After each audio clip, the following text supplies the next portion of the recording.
Hello everyone, I am starting to explore the possibility of coming up with helping tips for individuals on YouTube for some of the stuff that I sell on eBay, Poshmark, and Mercari. I stumbled across videos about a year ago and I was tossing and turning whether I should get a part-time job or maybe do something that I could be a little bit more in control and start selling things on the side. Needless to say, it's been a rough ride since 2020 hit. However, there are some things that I do want to share. Number one, keep your paperwork organized. Don't care how, just do it, because at the end of the year with the taxes, you're going to definitely want your sales against your inventory and then against product like your envelopes, your printer, your ink, things like that. You just want to expenses basically. Sorry about that. And those things, just get your paperwork organized and ready.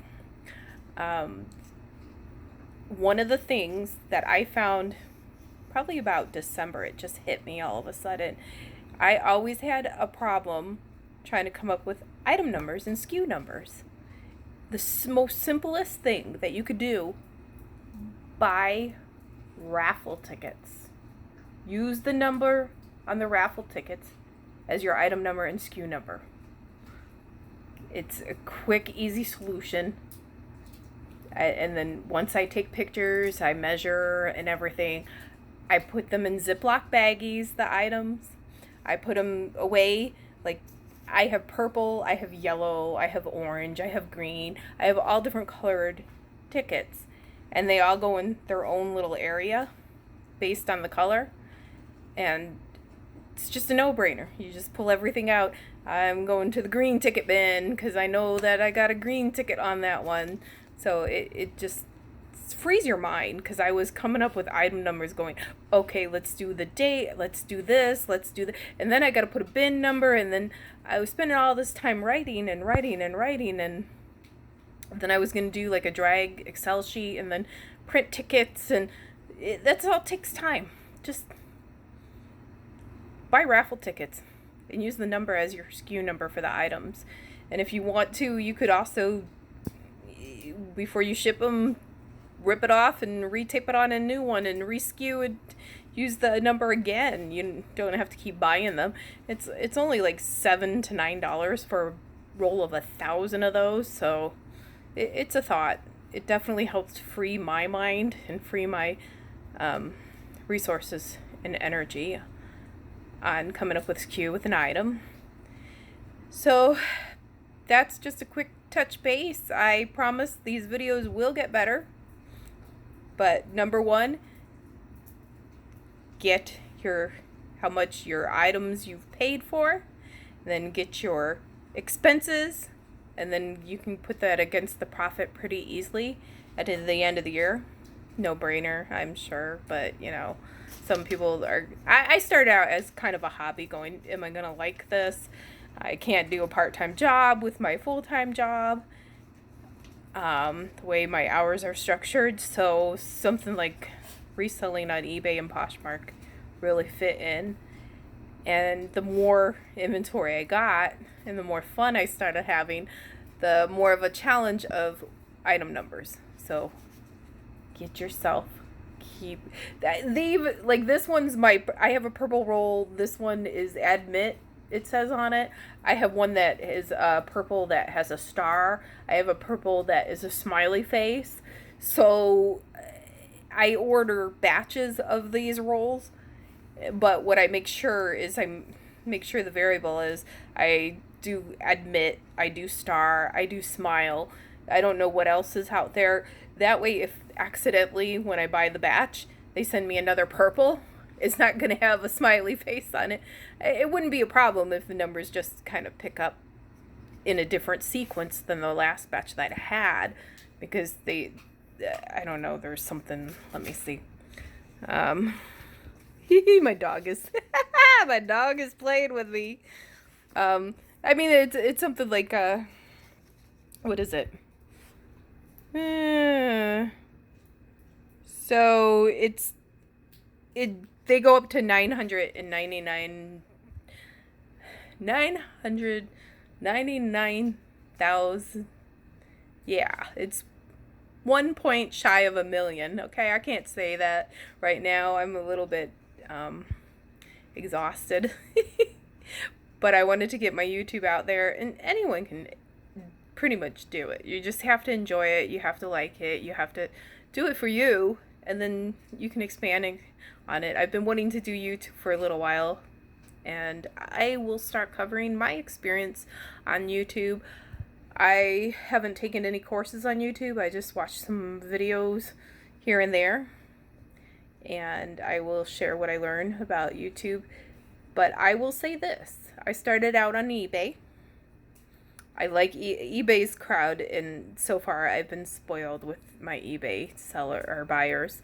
I've bought also from eBay, and so far everything's golden.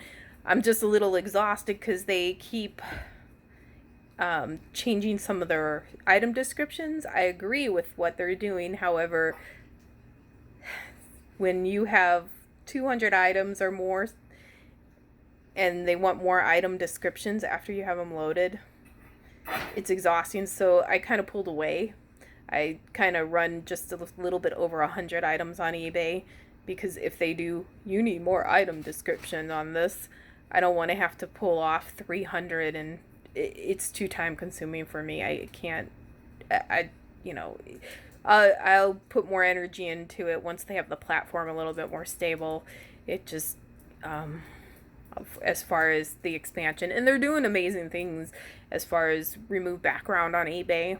They're doing a lot of little tools that are helping, but I can't go backwards. It's just too much time. Poshmark actually for a while, almost 4 months, was paying for my eBay store because my sales were popping on Poshmark really, really fast and really, really well. And then it slowed down. Poshmark I like because it kind of nips buyer's remorse in the bud. There's some arguments about no returns and stuff, or you always have to share a closet. I've never really had that much of a problem about sharing the closet. And buyer's remorse, I love it that somebody has 3 days to inspect the item, to look at the item, to either accept it or they can reject the item, and then they open up a claim, and then Poshmark handles the return. Poshmark is great as far as that goes.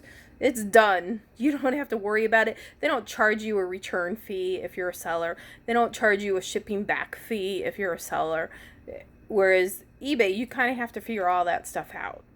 Yes, 10% versus 20%. There's, I don't know. I kind of like that idea of just having Poshmark handle everything. I got a full-time job. I want to just enjoy selling is what I want to do at this point in time. Mercari, I just started listing stuff on there, and I have not sold one item on Mercari. So I have no give or take on Mercari. I've watched a few videos. I've learned some tips on Mercari that if you ever do sell anything, when you ship it, keep a copy of the tracking number, because if for some reason it gets lost or blah, blah, blah, you have the tracking number to do a claim right away for the shipping. So that's the only hurdle that I've heard really as far as Mercari is because if Mercari determines that you took too long to ship, but really it's lost in shipping and you have your tracking number, or you can go to the USPS and see what's going on, and you can take it as it comes. Whereas some people, they got dinged for slow shipping or something, so Mercari canceled the order and they lost the tracking number, and I don't know. I'm not in their shoes, and I don't know exactly the full details, but just watching them, I learned a lot on that part. And I'm thinking I'm going to call this site Andrea's Lodge, because I'm going to lodge a lot of things on here, not just reselling. I'm going to do a lot of other things on top of it. All right, guys, you guys have a great night. And I don't know, maybe one of these days after I'm done with all my what is it? I don't quite want to say it yet because I still got to go for an MRI. I was passing dime-sized kidney stones, but since February, so I don't want to quite say 100% because they're still trying to seal exactly what's going on. Anyways, but I don't have any any known issues that they can find, so all right, that might not be a good thing. All right, have a good night. Thanks my YouTube. So I think I'm going to call it Andrea's Lodge. If you like the name Andrea's Lodge, let me know. I kind of like it. Have a great night.